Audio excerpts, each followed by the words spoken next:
I don't think Arizona's likely, but there have been questions about Kyler Murray. There have been questions about the owner not being a huge fan. What if all of a sudden they take Shedeur Sanders and then they puts him in a position where they can move on from Kyler Murray? Some interesting things have come out. It's draft season. You already know a ton of rumors are going around. As you guys saw in the clip before, Adam Schefter, one of the biggest NFL insiders, said, hey, the Arizona Cardinals might be in the running for Shedeur Sanders. You guys know I'm a big fan of Shedeur Sanders. Today we're going to be discussing all the topics. Does it make sense? Will he fall to 16? And is he even a fit here? Like, is this realistic, or is this something that is getting completely blown out of proportion? Because genuinely, he never even said that we have interest. He just floated the idea around. So let's go ahead and dive into this, and let me go ahead and explain my thoughts and how I'm feeling. You guys let me know down in the comment section as well, either before or after. But let's go ahead and dive into this. First things first is Shedeur Sanders even going to be falling to pick 16? There's a steep quarterback droppage. I think Shedeur is the best quarterback in this class. Cam Ward is more than likely going to go number 1. I would put a lot of money on that. I'm 99.9% sure, almost 100%. I would give a 100%er that he's going to Tennessee. So Shedeur Sanders is in a very interesting spot, because if he flies off the board, Shedeur is QB2, but will a team take him in the first round? That is a very interesting question. There's a lot of quarterback needy teams. Let's go ahead and dive into that, because if we go ahead and take a look at the mock simulator, there's a ton of teams that need quarterbacks. Cam Ward is obviously going to fly the board at number 1. We're not going to let this thing just go, but Travis Hunter, he's probably going to go to Cleveland. I think that is very realistic, but they need a quarterback. The Giants need a quarterback too. I don't think they're going to take him. They're probably going to take Abdul Carter in real life, but then you have teams like the Jets. They need a quarterback potentially. Justin Fields is signed to a 2-year deal. They could still use help. The Saints, they need a quarterback as well. You could also go to a team like potentially Dallas. They're a very interesting wild card team. Tua, if he falls to 13, that's an interesting conversation. And if the Cardinals are in a weird spot that they want to take quarterback, which I think would be so stupid. There's so many more positions of need that we need. We need edge. We need to build this team around Kyler Murray while we have him now. Taking a quarterback here at 16 would be really, really dumb. Unless the Cardinals genuinely believe in Shedeur Sanders and are ready to move off Kyler Murray, then you stick and pick the best player available, which hopefully is Will Johnson. We'll see who it is today. But if Will Johnson falls here, he's not. You got to take the best player available, or you got to bring some talent, because there's going to be some guys. You have Josh Simmons, Kenneth Grant, Donovan, Mike Green, Malachi Starks, Kelvin Banks, Abuka. Like, there's a lot of names here that come in and make this team a playoff contender. So no, that is not very smart, taking Shedeur Sanders, even if he falls there in my eyes. So overall, no, I do not think Shedeur will be there at 16. I think there's QB needy teams. I think someone will trade up if he's not gone. I think the Saints are very realistic. The Jets are very realistic. If he doesn't go to the Saints, I would be absolutely shocked. So no, do not think he's going to fall to 16, but there was some interesting comments made by Adam Schefter as well, and that's Michael Bidwell not being a fan of Kyler Murray. If this still holds true, we already know the clause was put in, the study clause, he was a part of that. Him, Cliff Kingsbury, Steve Keim, they were all coincided in making that work. Maybe not Cliff as much, but Bidwell and Steve Keim for sure. They initiated that clause. So Michael Bidwell potentially not being a fan of Kyler Murray, is this going to stir some drama? Because I'm sure this will surface through Kyler's camp at some point, that Adam Schefter reports that Bidwell's not a fan, and I'm sure he's already very aware of that as well. But it's interesting, because this is your franchise quarterback, the guy you paid, the guy you want your football team to win with, and apparently you're just not the biggest fan. That is a red flag, but at the same time, you don't got to be a fan of every single player. You might not like him. That's just what it is. I mean, you might not think he works hard. You might not think whatever, but Michael Bidwell, it's hard to talk when you are Michael Bidwell. There's a lot of problems with you as well.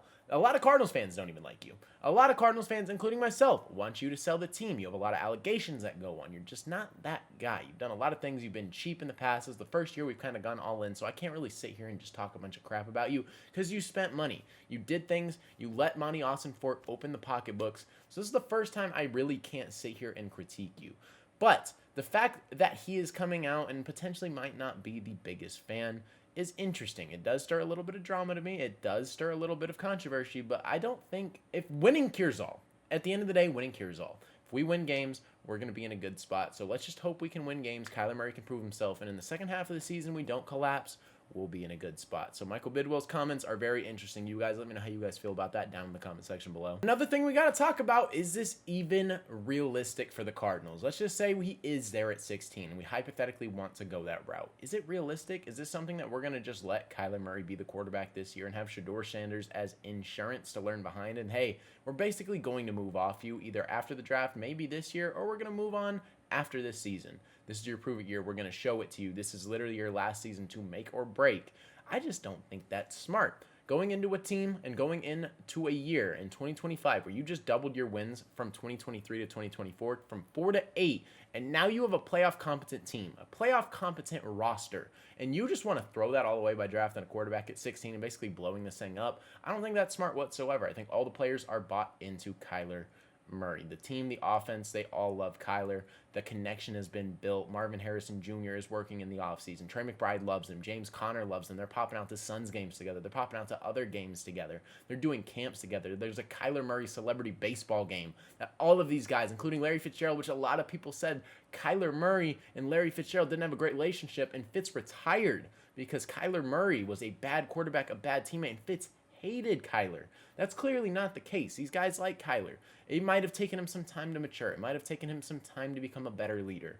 That is completely understandable. When you have the franchise GOAT and one of the best of all time, Patrick Peterson, it's kind of hard to take over as a 21-year-old kid who's already quiet and kind of reserved and does your own thing and leads by example. It's kind of difficult. You got a 38-year-old wide receiver, the greatest of all time in Arizona franchise history, and you're basically like, hey, I got to take the reins of this. It's a little difficult. It's a little weird. It's a difficult situation, but I just don't think this is very realistic for a lot of points because the Cardinals need the best player available. We got to develop. We got to get someone on the defensive side. There's a lot of positions that we need. Defensive interior line. Calais Campbell's 38 years old. He's going to retire after the season more than likely. So guess what? We got to help address that. And we have Darius Robinson who's going to come into his own. That's going to be great. Dalvin Tomlinson. You got a lot of guys to learn from. We need an edge, corner. Like, it just depends who falls to us at 16.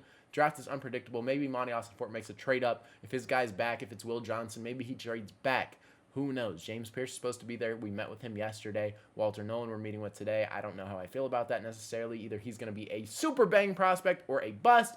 I'm not sure, but I just don't think this is realistic for a multitude of reasons, and that's one of them. We need help there, and we already got our guy, and we're paying him a bunch of money. If we take a look at his contract, this is what it's looking like. We're in 2025. He has 3 more years guaranteed, or 2 more years guaranteed with a club option in 2028. So at the end of the day, I mean, it is an easier out than ever in 2027, but I don't think if you can't trade him, you don't do it. And at the end of the day, I do believe in Kyler. You know that. He makes a lot of money. This contract is really good for what it's worth in the NFL right now. The cap hit is $43 million this year. Then it goes to $53, back to $43.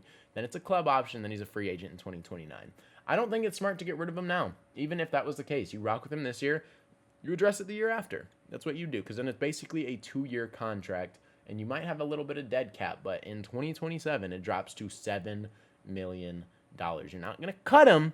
You have to trade him, and some team is going to trade for Kyler if he becomes available. He's that good. He has talent, and he is a really solid quarterback. The Cardinals are in a position to win now. So picking a quarterback at 16 is not the smart thing to do, especially when you're paying this much money to a guy already. Go get a better position of need. I think this narrative is crazy. I wasn't expecting Shedeur Sanders to ever be linked to the Cardinals. I didn't expect Adam Schefter to come in here and even bring it up. And I know he didn't necessarily say the Cardinals have interest, but it's interesting because the topic was discussed and we were brought into it. I wanted to hop on and talk about it today. You guys let me know how you guys feel about it down in the comment section below. Very interesting. I don't want Shedeur Sanders in Arizona personally. I am a believer in him. I think he is going to be the best quarterback in the class. Cam Ward, I'm not a big believer. All that nonchalant stuff is going to get you popped. It's going to get you rocked. And on film, I'm just not impressed. Shedeur Sanders, very accurate, very pinpoint. I love the prospect, but not for Arizona. But with that being said, that is going to wrap up today's video. If you guys did enjoy, consider hitting that subscribe button. I post Arizona Cardinals and NFL-related content. So if you're a fan of either of those, this is the perfect channel for you. But like I said, man, that is all I got for today's video. Hopefully you guys did enjoy. It's been your boy Mythic. Peace out.